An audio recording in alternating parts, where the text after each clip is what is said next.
I am delighted to say that Jon-Christopher is on the phone. He is the White House correspondent for Real Political News. Good evening, John. Lovely evening to you, Nick. Nice hearing your voice. And the same to you too. Now, Donald Trump says that the US and the EU have agreed to postpone the imposition of tariffs until July. Is that true, or has Donald Trump just looked at the stock market? Well, I think, you're asking me if something Donald Trump says is true. I think it's true in the moment, or in his brain it's true. But the fact is that he had a chat with Ursula von der Leyen, and I think he got a little upset that what he's doing is shutting down his opportunities to have the EU be involved with American economy. So he decided, oh yeah, I'll do that. I'll go after the 4th of July, Independence Day, and we'll do something on the 9th. So far, so good. Let's see.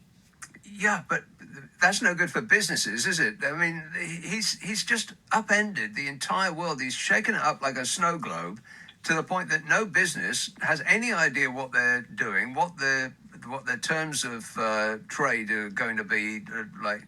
Never mind about next year, tomorrow. No one can put a step in front of, like 1 foot in front of the other, because they've got absolutely no clue as to what this man is going to do next. Well, he doesn't either. And the fact is that his advisors all listen to him, and they're his disciples, as I've said. Yes. And they are bending their knees to him, and they're worshiping him because they're afraid if they don't, he'll fire them or he'll primary them. And the fact is that this emperor has no clothes. I mean, the fact is that Trump has been on back and forth. He's worried the U.S.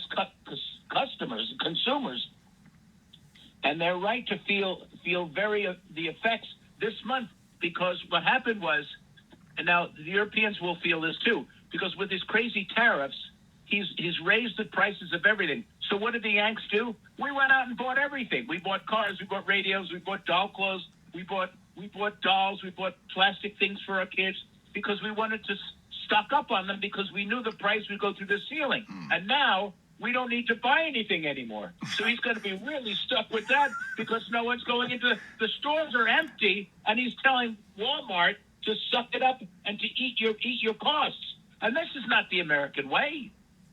Yes, he's also doing the same to Apple. He's insisting that they bring production back to America, but that's impossible. I mean, they would double the price of an iPhone, and it would take 10 years to do.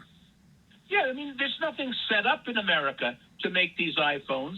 Where China is making them, Vietnam makes a certain amount of our products, and that's a good way. International commerce, global finance, it's a good thing. But to say, oh, we're going to do it now in Kansas City. What? Why would we have someone in Kansas City want to put screws in iPhones when they can be ranchers and bring our cattle into the stockyards in Chicago? They don't do that. We're not built that way. Keep it the way it is. But then you've got his Commerce Secretary, Howard Lutnick, yes, from Jericho, Long Island, who's saying, oh, you put little screws in, what could be so difficult? That's not the way you build American economy. That's not the way you build a British economy.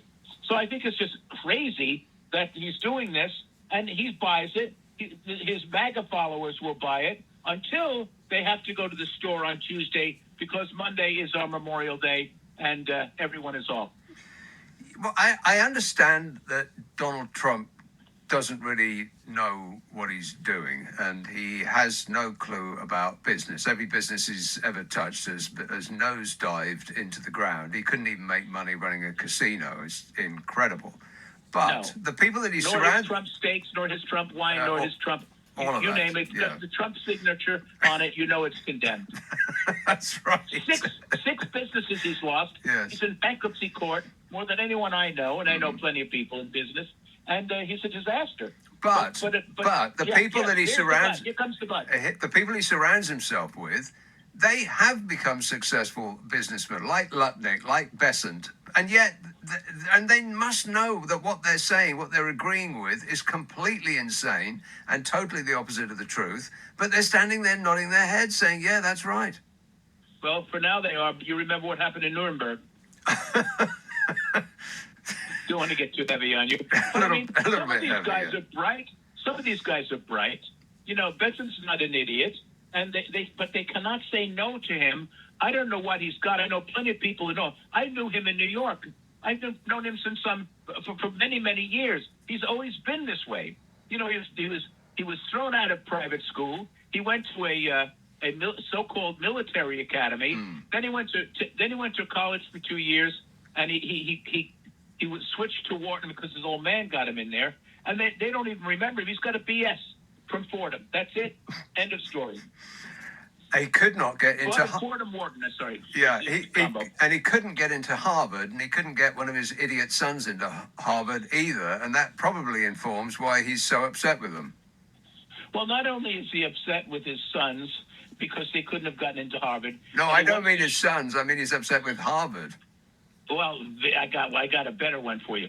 He's upset with Harvard because Harvard, of course, didn't let his son in, and his own boy, Barron, he didn't go. Guess who went and it was number one in her Harvard Law School? Someone who he really despises. Kamala one of our Harris. most brilliant first ladies. No. Oh, Hillary Clinton. Michelle Obama. Oh, Michelle Obama, right. Not only that, she's a black woman. He's really got him doubly knocked him for a loop. And the fact is, he doesn't like Harvard. He doesn't like the so-called elites because he's not on that level. But you know this, to eliminate and to penalize universities like Harvard and Yale and Columbia. This is where our research for our best medical and disease prevention comes from. Parkinson's and cancer and all the other diseases that we have. The research is done in our fine universities, just like in the UK. And you can't just punish a university because you don't like it and because you've had some students there who are expressing themselves, and it's a First Amendment right. So people are not wanting to come to America now. The other thing is we're turning off tourism, we're turning off the hospitality business, we're turning off the travel business.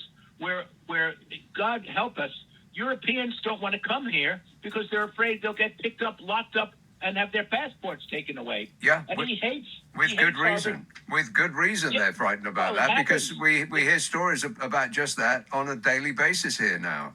There's also a massive brain drain. I mean, Ursula von der Leyen just offered to double scientists' research grants if they relocate to the European Union. I mean, she didn't mention America particularly, but that's what she meant. Well, she didn't have to mention America because everybody in the UK and all through Europe is wise enough and understands enough what he's doing. And we Yanks are sitting here literally getting hives. And we're having problems because we're trying to deal with this guy. And because I'm at the White House. You know, I'm a political analyst, and I work as a correspondent with the White House. And I have to also, I feel like I'm also walking on eggshells because there's a fine line between telling the truth and upsetting some crazy person in this administration. Innovation makes America great. And this America and gives us American exceptionalism, which I'm happy to say we're very happy to be there with our great allies across the pond, like Great Britain and France and Italy, etc.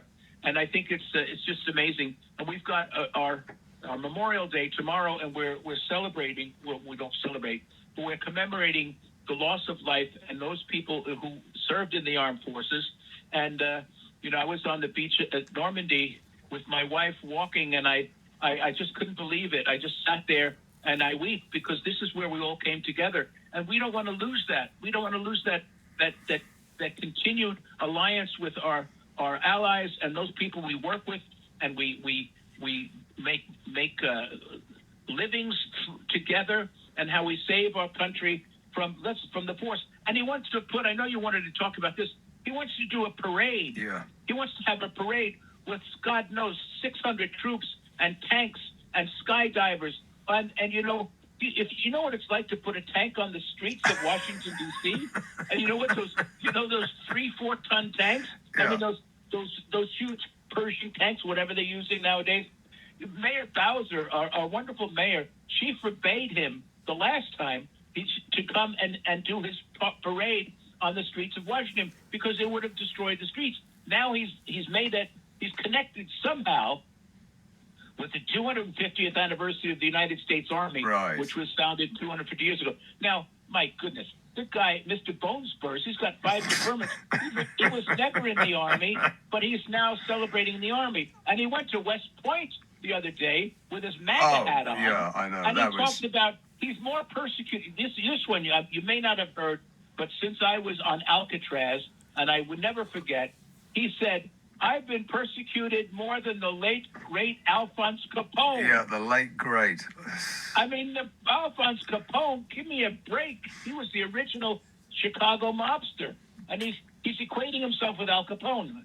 It's hard to understand, but you have to, I say to people, never be shocked, but always be ready. Yes. Do you think at that Grand Military Parade, he will show up on stage in military uniform? He doesn't have a military uniform. No, it's bad enough. It doesn't matter. It's bad enough that he salutes foreign military that he's not supposed to do. He doesn't even understand the protocol. He does not have a uniform. He's going to have to go get one from Macy's or something. I'm pretty sure they don't have a military uniform department in Macy's, but or he'll go to a theatrical costumes place. That would be more like it. You know, yeah. we have Broadway. We can go get one from Yeah. one of those studio sets. Hey, John, I always say this, but it's always true. I wish we had more time, but we don't. I appreciate we'll it. Do it. Well, we'll make it a regular affair. We certainly respect each other, and we certainly get a few laughs out of the dreadfulness that's going on. I wish you all well in Britain. You're the greatest. We love you. All right, and I wish you all the best of luck there, John. Jon-Christopher Bua, the White House correspondent for Real Political News.